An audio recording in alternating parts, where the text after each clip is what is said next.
ओम हरि तत्सत संत वाणी। ओम हरि तत्सत संत वाणी। संत भाग 3। आज सत्संग का तीसरा बात चलेगी। श्रम रहित होने से जिस सत्य की उपलब्धि होती है उसी को मूक सत्संग के नाम से कहते हैं। तात्पर्य मेरा कहने का यह है कि भाई, अगर आप विचार विनिमय द्वारा भी असत्य का त्याग करके सत्य में अपनी प्रतिष्ठा नहीं कर सकते तो सत्य में श्रद्धा करके श्रमरहित होकर आप मूक सत्संग द्वारा सत्य की प्राप्ति करें।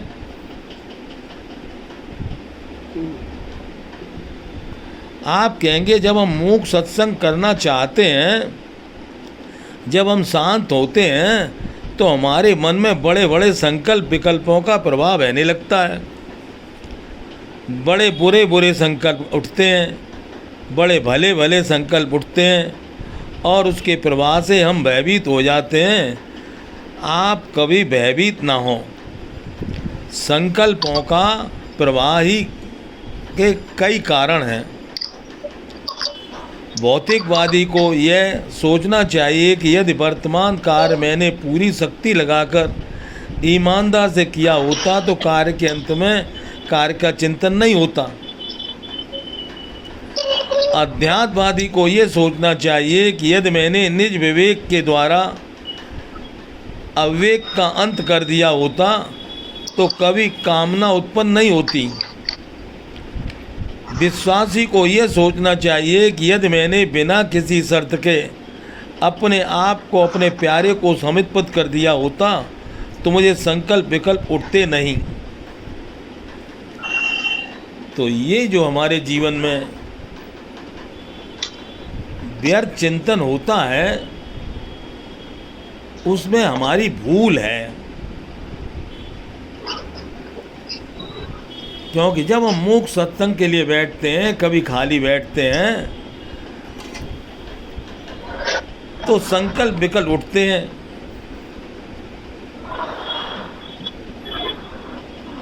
तो संसार में भौतिकवादी के लिए तो ये संकल्प विकल्प उठते हैं तो भुक्त अभुक्त इच्छाओं के कारण उठते हैं। और वो अपने आप निकल रहा है।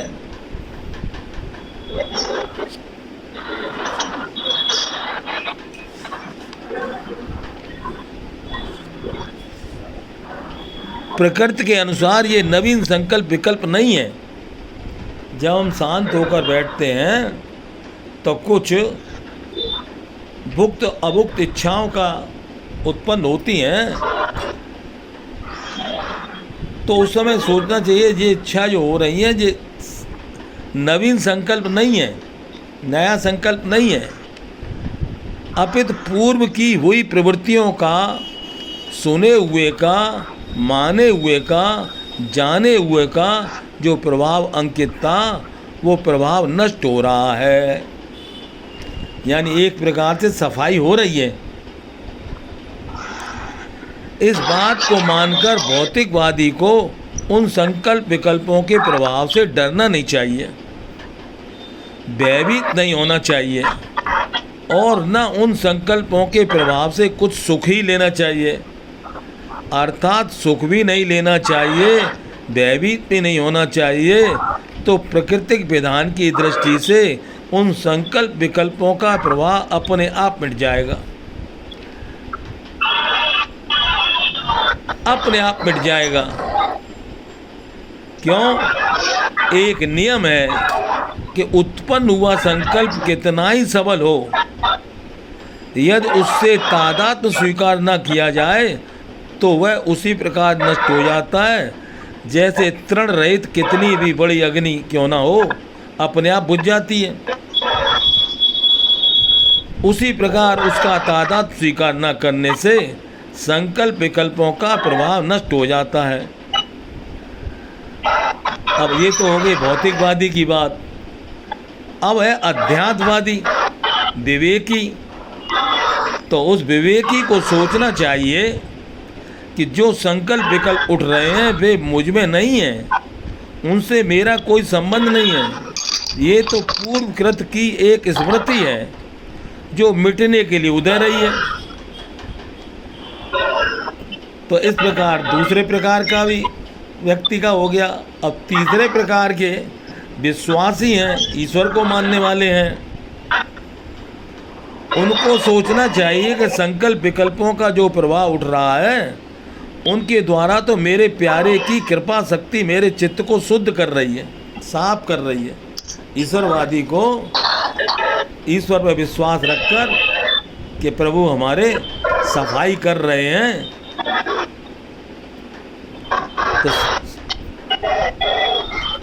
तो हमारी सफाई हो रही है। ये नवीन संकल्प नहीं है, अपितु जो पुरानी स्मृति है वह नष्ट हो रही है।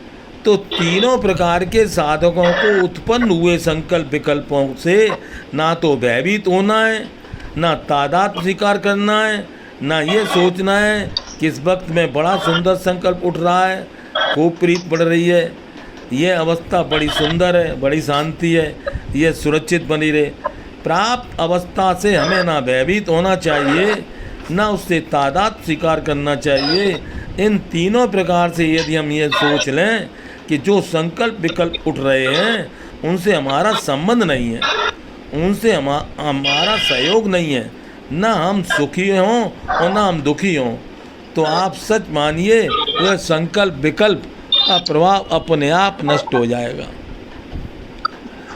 अब ये मत सोचो कि प्रभाव कब नष्ट हो जाएगा, समय आने पर अपने आप नष्ट हो जाएगा। तो आज जो सत्संग चल रहा है वो है मूक सत्संग। अभी तक जो सत्संग थे कर्तव्य परायणता, असंगता और तीसरा था आत्मीयता, प्रेम। अब आज जो संकल्प है उसमें तीसरी प्रक्रिया चालू हुई है, मूक सत्संग। तो इससे भी हमारा बड़ा लाभ है, लेकिन इसकी विधि सीख ली जाए तो हमारा काम बन जाए।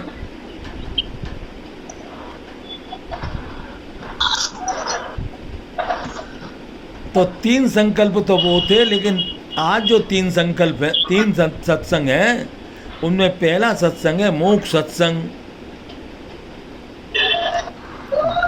दूसरा है विचार विनिमय का सत्पुरुषों का सत्संग,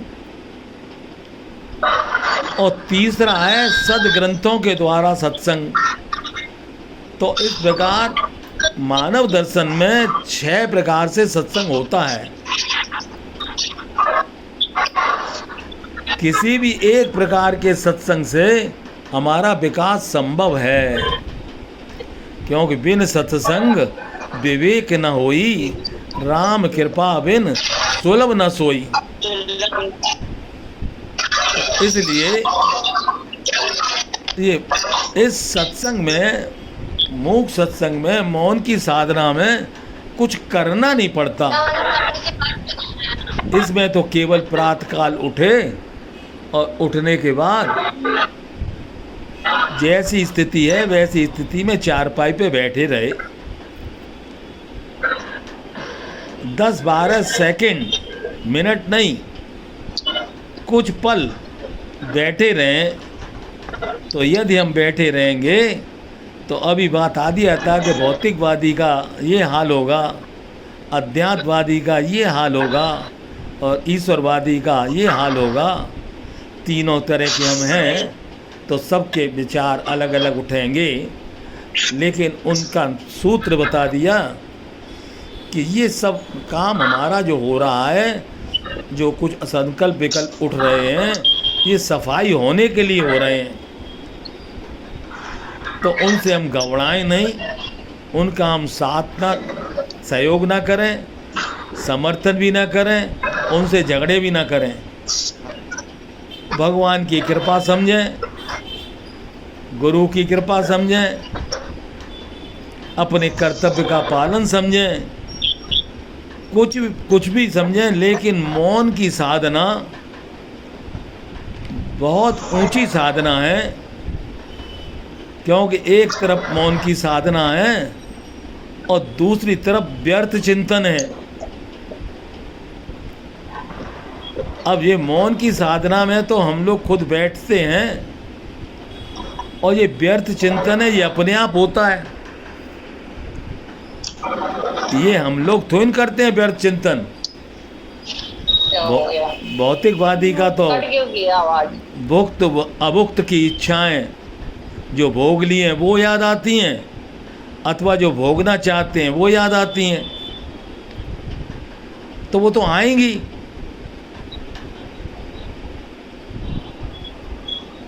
ठीक इसी तरह अध्यात्मवादी के जीवन में भी आएंगी और ईश्वरवादी के भी जीवन में आएंगी। लेकिन सत्संग हमारी सफाई करेगा तीनों की। अब हमें अपनी सफाई पसंद है कि नहीं? पसंद है। और अपने आप सफाई हो वो ज़्यादा अच्छी है कि हम करें सफाई तब अच्छी है? अपने आप हो जाए सफाई। तो प्रकृति ने ऐसा ही बनाया है। प्रकृति का नियम यही है कि ये प्रकृति अपने आप इस संसार की शुद्धि करती रहती है।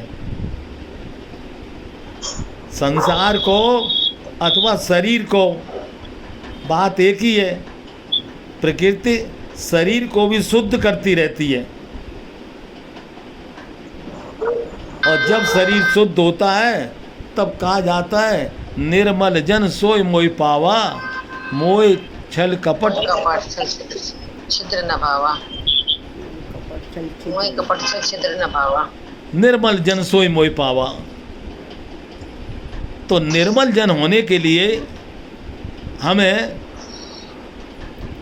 एक साधना आज मिल रही है, एक सत्संग मिल रहा है, मौन की साधना, मूक सत्संग।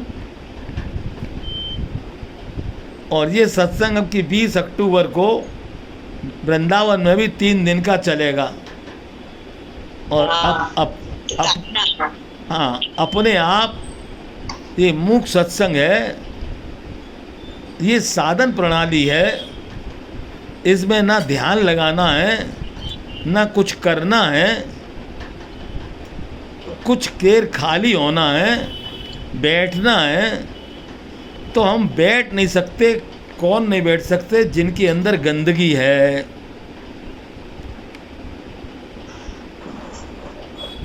हमारी सफाई एक तो हमने अभी बताई कि हमारा निर्मल मन कैसे हो, और एक सफाई हमारे अंदर अपने आप होती है कि यदि हमें इस प्रकृति का परिचय पता चल जाए, इस सृष्टि का पता चल जाए। जैसे ये सृष्टि सीता माता जी की है, क्योंकि सीता माता पृथ्वी से ही निकली थी। तो यदि हमें सीता जी का परिचय पता चल जाए कि सीता जी का परिचय क्या है, तो जनक सुता जग जनन जान की, अतिशय प्रिय करुणा निधान की, जाके युगपद कमल मनावऊँ, जास कृपा निर्मल मत पावऊँ। हमें पाना क्या है? वो निर्मल होना है। जब हम निर्मल हो जाएंगे तो अभी हमने बताया था निर्मल जन सोय मोय पावा, मोय कपट छल छिद्र न भावा। तो हम निर्मल कैसे बने, उसके लिए सत्संग के 6 भाग हमने बताए। 3 भाग कल तक चल लिए। आज 4था भाग है मूक सत्संग, मौन की साधना। और ये अलग अलग व्यक्तियों के लिए अलग अलग क्यों बताए जाते हैं कि कुछ लोगों का भौतिकवाद के साथ संबंध है, कुछ लोगों का अध्यात्म के साथ संबंध है और कुछ का आस्तिकवाद के साथ संबंध है। वैसे सही बात बताएं, तीनों ही संबंध एक साथ ही होते हैं। एक ही व्यक्ति में तीनों गुण रहते हैं, सतोगुण, रजोगुण, तमोगुण। कोई व्यक्ति अकेला ऐसा नहीं मिलेगा कि उसके पास सतोई गुण सतोगुण हो। कोई व्यक्ति ऐसा नहीं मिलेगा कि उसके पास केवल रजोई गुण रजोगुण हो। और कोई व्यक्ति ऐसा ही नहीं मिलेगा कि खाली तमोई गुण हो। तो हमेशा तीनों गुण सदा रहते हैं। ठीक इसी तरह हम तीन प्रकार के सदा रहते हैं। भौतिकवादी भी रहते हैं, अध्यात्मवादी भी रहते हैं और आस्तिकवादी भी रहते हैं। तो हमारे अंदर तीनों वाद हैं। तीनों वादों में कोई विवाद नहीं है, कोई भी विवाद नहीं है। सारे वाद एक ही बात बताते हैं। अब लेकिन जो जैसा होता है उसको उसी प्रकार बताया जाता है? जो जैसा है। यदि कोई कर्तव्य में लगा हुआ व्यक्ति है, वो समाज की सेवा में लगा है, और उसको यदि हम कहें कि भैया तुम सत्संग में आना, आ तो जाएगा, उसका मन ही नहीं लगेगा। उसे तो सेवा करने की पड़ी है, चाहे वो समाज की करे, चाहे परिवार की करे और चाहे घर की करे। तो ज़्यादातर हर एक व्यक्ति के जीवन में ये तीनों बातें रहती हैं। चौका बर्तन भी करना पड़ता है,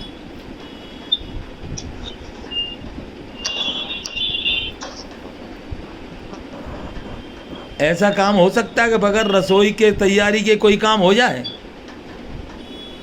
नहीं।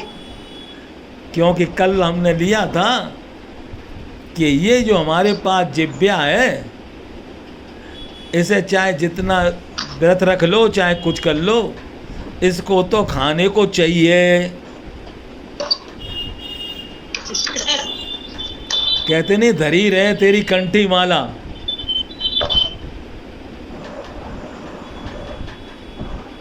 जब हमें भूख सताती है, उस समय पर सारा ज्ञान व्यान रखा रह जाता है।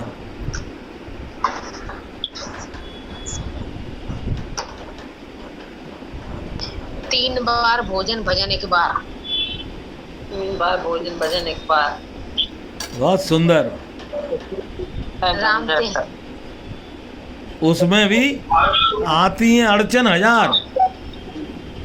3 बार भोजन भजन एक बार, उसमें भी आते हैं राम तेरी- 10,000। तो इसी राम प्रकार तेरी माला जपी, इसी राम प्रकार तेरी माला जपी ना एक बार। इसी प्रकार ये तीन प्रकार हैं हमारे, एक ही जीवन में हैं। जैसे अभी हमने बताया, तीनों गुण हैं एक ही जीवन में। कोई व्यक्ति ऐसा नहीं है बगैर सोए काम चल जाए, यानी तमोगुण चाहिए। बगैर खाए पिए नहीं काम चलेगा, तो रजोगुण भी चाहिए। और भगवान की याद भी करनी है तो सतोगुण भी चाहिए।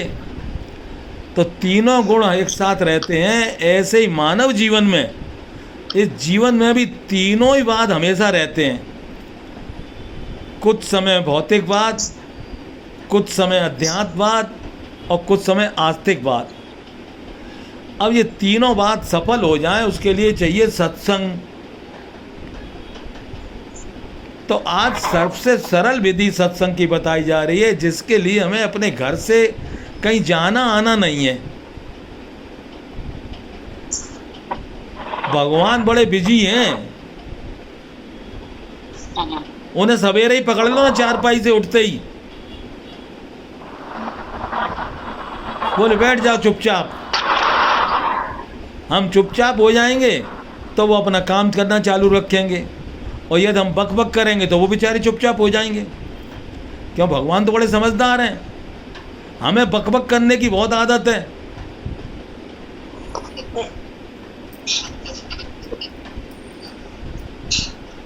अब हम अपनी बात नहीं बता रहे हैं, ये सब की बात बता रहे हैं। बोलने की बहुत आदत है। अभी तक की जो साधना प्रणाली बताई गई थी कि उठते ही कोई मंत्र जपो, तो सारी साधना बताई गई थी करने की। आज हमने जिस साधना का नाम लिया है वो साधना है ना करने की। यदि हम उठ के बैठ गए और हमने कुछ नहीं किया, तो इसमें क्या किया? कुछ नहीं किया। तो कुछ न करने से ये सब चीज़ मिल जाए तो का जरूरत है करने की? ना करने से हमारा काम चल जाए तो क्या जरूरत है करने की? ये विद्या किसी को मालूम नहीं है कि ना करने से क्या मिलता है और करने से क्या मिलता है। तो देखो, करने से तो मिलता है जितना करोगे उतना मिल जाएगा, जितना काम करोगे उतनी तनख्वाह तुमको मिल जाएगी। और ना करने से जो तनख्वाह देने वाला है वो मिल जाएगा।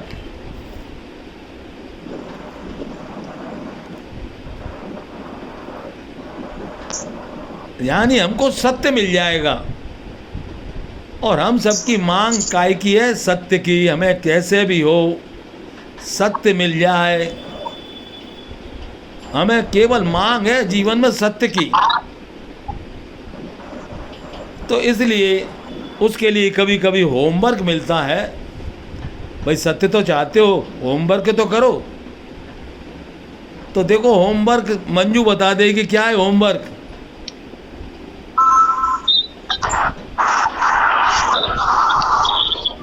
नहीं बता पाएगी। सुधा बहन जी आई हैं नहीं आई हैं? हाँ आगे भाई साहब। होमवर्क बताओ, हमारा होमवर्क क्या है?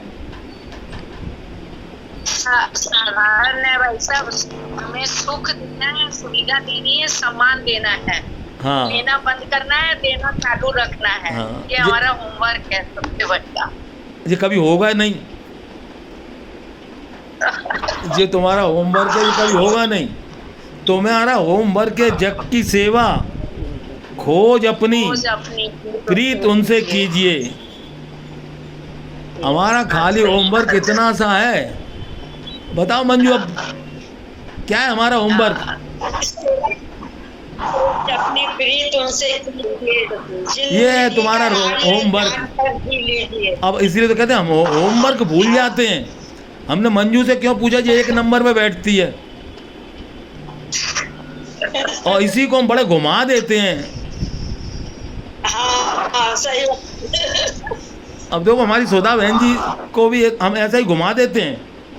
अभी सुधा बहन जी ने बहुत सुंदर बात बताई थी, लेकिन हमने उसके आगे क्या लिख दिया, तुमसे होगा ही नहीं ये काम। एक व्यक्ति आज सुबह के सत्संग में कहने लगे शरणागत हो जाओ। मैंने कह रहे हो जाओ, होगा ही क्या? कोई हो गया हो उसको लिवा लाओ जो शरणागत हो गया हो। भूख लगी है तो भगवान बैठे ही रहते हैं। बोले भगवान तो अभी थोड़ी देर बैठो जरा, मैं खा पी के आऊं आता हूं। तो बहुत सी विद्याएं बताने के लिए, तो बहुत विद्याएं हैं। 80,000 कर्म है जिनको वेद में बताया जाता है। बोले इतने कर्म है, ये करो ये करो। हमने आज कौन सा एक बात बताई कि कुछ ना करो, इसमें क्या आफत है? हम सुबह उठ के पहला काम ये करें, कुछ ना करने का काम करें। ना कोई तैयारी करें, ना कुछ करें। जैसे ही आँख खुली, सुसुप्ति जागृति में बदली, तो जागृति में ही हमको सुसुप्तिवत होना है। जग करके सोए जैसा रहना है। क्योंकि यदि हम जग करके सोए जैसे नहीं हुए तो फिर जग कर तो वही करेंगे जो अभी तक करते आए हैं। तो जागृत सुसुप्ति का नाम है मूक सत्संग।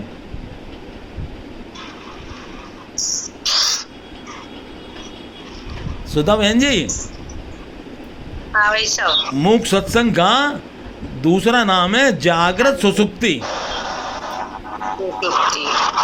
जागृत में सुसुप्तिवत रहना।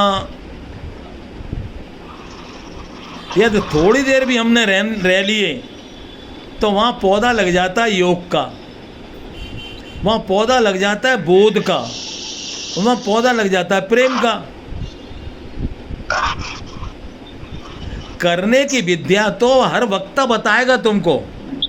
हर वक्ता की एक खासियत है, चाहे वो भी मंजू से पूछें, चाहे सुधा जी से पूछें, चाहे किसी से भी पूछें, चाहे जितने लोग बैठे हैं, अर्चना हैं, किसी से पूछे, सब लोग करने की विद्या तो सब बता देंगे,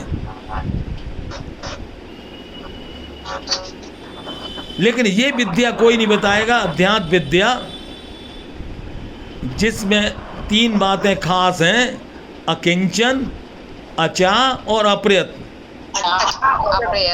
अकिंचन मेरा कोई है ही नहीं, किसको बताऊं, क्या बताऊं और क्यों बताऊं? अकिंचन, मेरी अपनी कोई चाहना ही नहीं है। और फिर हो जाए अप्रयत्न, किसी प्रकार का प्रयत्न ना करें। जैसे ही हम अप्रयत्न होते हैं तो भगवान अपना काम करना चालू कर देते हैं।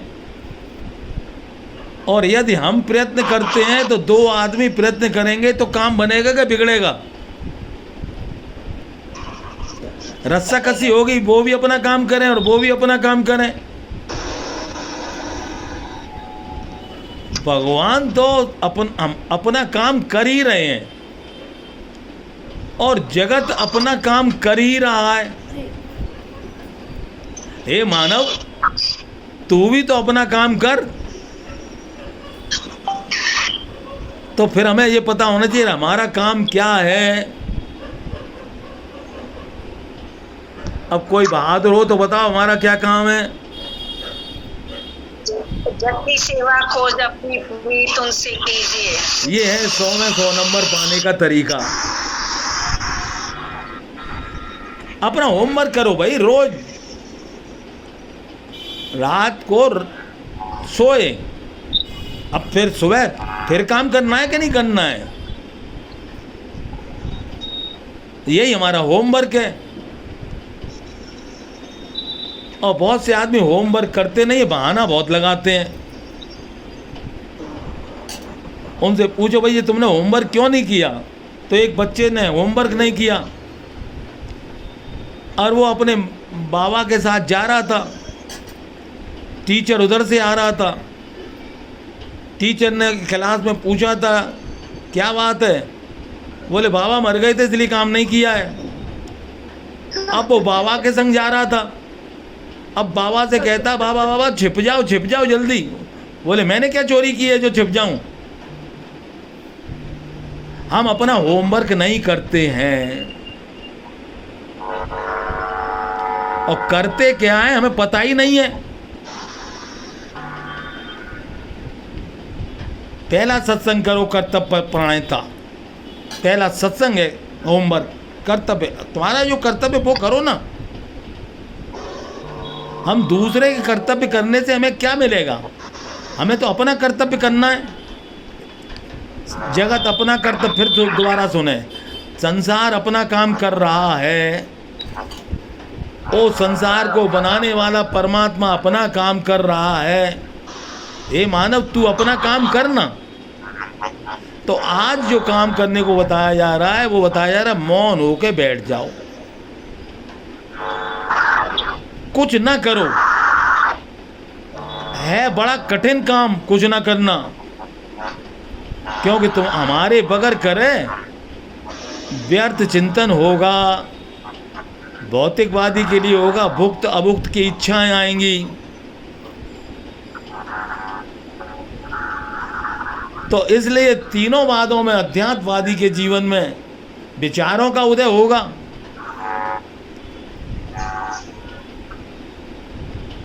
और ईश्वरवादी के जीवन में प्रीत का उदय होगा। तो सब काम उदय होंगे, हमें अपना काम अच्छी तरह करना है।